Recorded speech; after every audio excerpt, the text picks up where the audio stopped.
Bueno, el jueves pasado, como ustedes saben, 1 de mayo, se conmemoró, como todos los años, el Día Internacional de los Trabajadores, en el que se recuerda a los mártires de Chicago, ¿sí?, anarquistas, que fueron llevados a la horca, asesinados impunemente por sus ideas políticas, luego de haber formado parte de la primera huelga general en Estados Unidos por reclamar un 1 de mayo, ¿saben qué?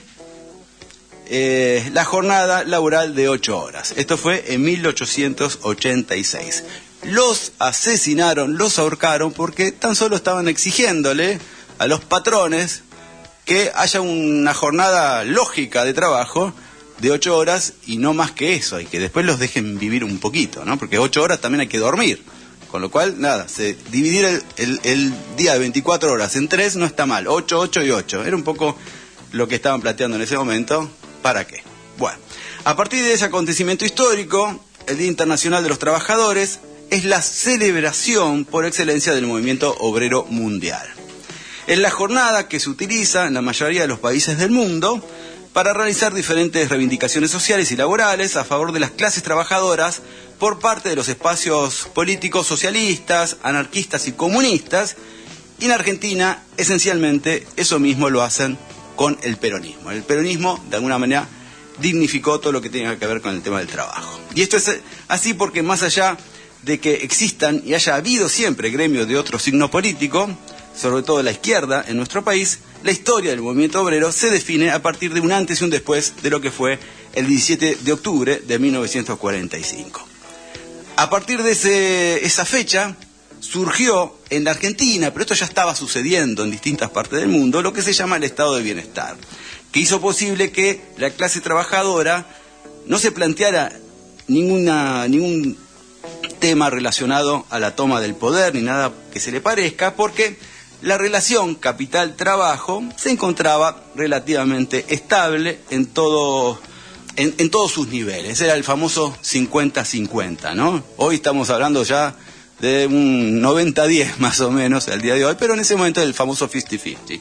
Bueno, y con todas las reivindicaciones sociales que se iban adquiriendo, y que esto ya venía sucediendo con Perón esencialmente, cuando estaba en el Ministerio de Trabajo y Previsión Social del gobierno de facto anterior justamente a ese famoso 17 de octubre de 1945. De ese cargo, él había tomado medidas para favorecer a los sectores obreros y hacer efectivas las leyes laborales.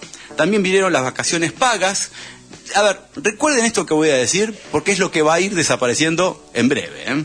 En ese momento empezaron las vacaciones pagas, el aguinaldo, el voto femenino. La universidad pública ya existía, pero no gratuita, así que vino la gratuita, y tantas otras conquistas que hicieron que el peronismo continúe vigente en la actualidad. A fines de la Segunda Guerra Mundial, con una Europa devastada que necesitaba productos manufacturados, se estimuló el proceso de industrialización en la Argentina, y en ese contexto de pleno empleo se formó la clase obrera peronista. Pero como todo el mundo sabe, de aquellos años felices, con un Estado presente, hoy lo quieren destruir. Bueno, hoy tan solo queda el recuerdo, porque los tiempos, sobre todo a nivel laboral, cambiaron y mucho. Y eso sucedió porque el capitalismo a nivel mundial también fue mutando, y en este caso para peor. Se pasó de un capitalismo relativamente humano de mediados del siglo pasado a un capitalismo desalmado, podríamos decir, sin alma, ¿sí? Neoliberal hasta la médula, y ahora anarcocapitalista, mucho peor, que pretende incrementar cada vez más sus ganancias en detrimento de los laburantes. Y esto se viene dando desde hace tiempo en nuestro país, más precisamente, vamos a decirlo, desde el gobierno de Macri, el gobierno del Frente de Todos, ya está sucediendo una cosa así, y obviamente en este periodo histórico, con Milei a la cabeza del Ejecutivo, esto se agudizó muchísimo más. Hay falta de empleo, y los que lo tienen necesitan tener 2 o 3 laburos más para poder llegar a fin de mes. Por esto mismo, la CGT, junto a las 2 CTA, encabezaron este miércoles una multitudinaria marcha por el Día de los Trabajadores, que es el 1 de mayo, pero bueno, se adelantó un día, y esto se hizo en rechazo al modelo de ajuste de Javier Milei, al industricidio que estamos viviendo, a los despidos en el Estado, que cada vez son más y siguen sucediéndose, a los sueldos de hambre que le están pagando a los jubilados, y en reclamo a las paritarias libres y sin techo, un hecho que terminó de enemistar a la Central Obrera con el Ejecutivo, razón por la cual se terminó el diálogo. Insisto con este tema, no está mal que se dialogue o que se lleguen a acuerdos entre un sector y el otro. El tema es que tenemos una visión, por lo menos dentro de la CGT, una postura dialoguista, histórica, que siempre logró algo más o menos para zafar. El tema es que ahora se empezaron a dar cuenta de que esto ya no es tan así. Por eso es que más allá de las reivindicaciones que acabamos de mencionar y de lo que significa el Día de los Trabajadores en sí, bueno, la importancia de esta movilización se enmarca justamente en el reconocimiento por parte de los dialoguistas de siempre acerca de que con este gobierno ya está, no se puede negociar nada porque quieren hacer lo que se les canta. Y encima tienen el aval del FMI, de Estados Unidos, que le acaba de prestar a ellos, pero endeudarnos a nosotros, ¿no? 20.000 palos verdes. Con lo cual, fíjense, están subidos arriba de un caballo más grande que una casa, no les importa nada. Y entonces, bueno, me da la sensación de que la CGT empezó a entender que diciendo, bueno, hasta ahora la veníamos piloteando. Podíamos sacarle algo, o sea, no hacemos un paro así, lo hacemos asado, no insistimos tanto con este tema, no hicimos el tema de las obras sociales, bueno, nada, ahora nada. Este gobierno no tira una migaja más a nadie. Atrás quedaron los tiempos en los que el jefe de gabinete, Guillermo Franco, que recién mencionábamos, ¿sí? Que ya podría estar en su casa tranquilo, ¿no? Está ahí, ¿no? Recibiendo las órdenes de un loco que lo está volviendo más loco de lo que ya está, al propio Francos.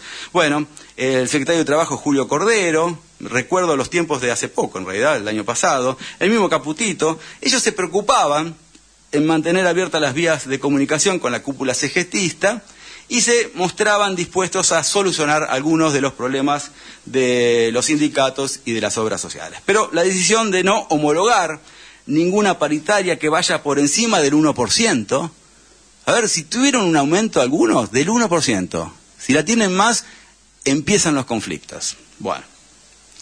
Bueno, y esto lo hacían porque es lo que quieren. Ellos quieren anclar un poco en el sueldo, fijando los salarios de esta forma, ¿no? Manteniendo una supuesta inflación que para ellos es bajísima o que está bajando, cuando todo el mundo se está dando cuenta que no la pueden bajar mucho más del 3 puntos. Bueno, más allá también de mantener un dólar planchado, bastante barato y que está superficialmente planchado. Bueno, estos son los temas que hicieron que ante esta disyuntiva, bueno, la CGT no le quedó más remedio que salir a la calle y protestar y movilizarse. Hoy por hoy, la CGT está más cerca de concretar un cuarto paro a nivel nacional que de llegar a un tipo de acuerdo con el gobierno en algún sentido. Pero esencialmente, más allá de estos puntos que acabo de nombrar, se cortaron las conversaciones porque la reforma laboral que ya se avaló en el Congreso por ambas cámaras, ¿sí? En lo que es la ley bases, es uno de los tantos puntos del acuerdo que el Ejecutivo firmó con el FMI para que nos prestaran, entre comillas, 20.000 millones de dólares y que esto hace que, obviamente, la Argentina esté endeudada y casi diríamos embargada, ¿no? Porque, bueno, lo necesitamos, por eso es algo llamativo que Milei hable de lo bien que está funcionando la economía, cuando hace 2 minutos fue a pedirle plata al fondo para que si no se caía el gobierno. Entonces, digo, la gente pareciera que no tiene ganas de pensar, sinceramente lo digo, no tienen ganas de pensar. ¿Qué les pasa? Acabamos de ir a pedir 20 palos verdes y se vienen más préstamos para que Argentina directamente le pongamos la bandera yanqui y nos convertimos directamente en una colonia de ellos. Bueno, así está la situación. De hecho, ya se sabe que luego de las elecciones se viene esta reforma laboral, pero también se viene la previsional y se viene la impositiva. Y obviamente también la entrega de los recursos naturales y energéticos, algo que ya está más que sabido, y obviamente todo lo que implica el patrimonio nacional. Bien. Bueno, a ver, tengo algunos problemas de de sonido, pero bueno, si se puede lo mantenemos y si no me la banco. ¿Cómo venimos? Bueno, no importa.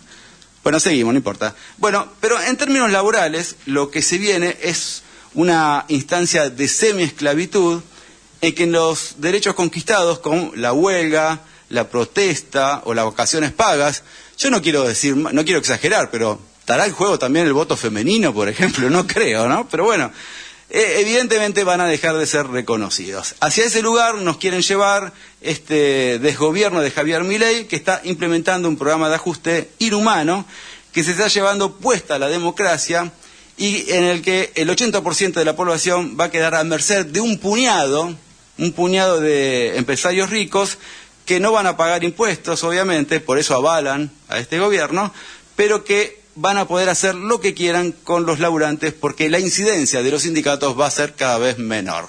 ¿Me están escuchando bien? ¿Vos qué crees? ¿Vos decís que sí? Perfecto. Yo tengo una chicharra ahí. Perfecto. Más o menos sigo igual, pero no importa.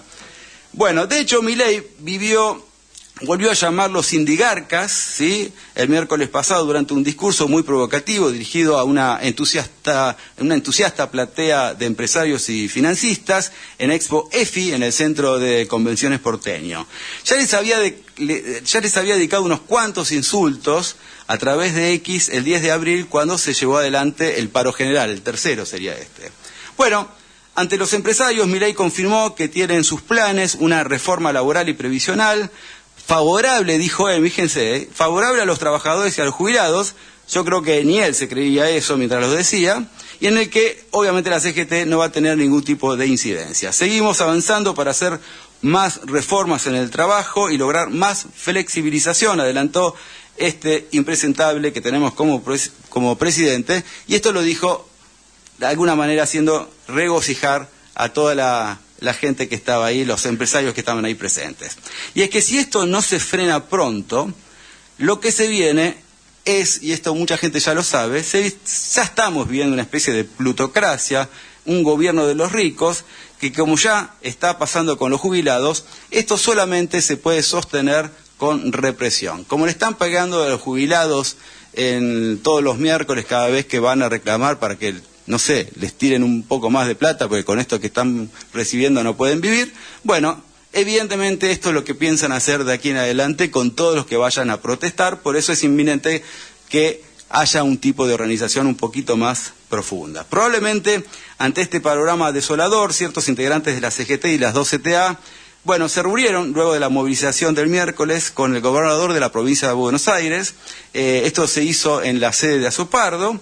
Y más allá de los análisis coyunturales que obviamente se hicieron, bueno, fue una clara señal de alineamiento político en medio de la tensión con el sector de Cristina y de Máximo por las elecciones bonaerenses. Evidentemente la CGT está tomando postura. Algunos de los que posaron para las fotos, como el jefe de la UOM, Abel Furlan, el secretario de la CTA, de los trabajadores, Hugo Yasky, o hasta el propio Walter Correa, ¿sí? Ministro de Trabajo de la provincia de Buenos Aires, bueno, hace no mucho tiempo formaban parte del cristinismo en sí y hoy ya se pasaron de bando y están con Kicillof. Pero bueno, los tiempos cambian abruptamente y por eso es necesario unirse y organizarse. Y ante esta falta de dirigentes nuevos, ¿no?, que evidentemente está sucediendo, bueno, la única opción para gran parte del sindicalismo argentino es el movimiento Derecho al Futuro.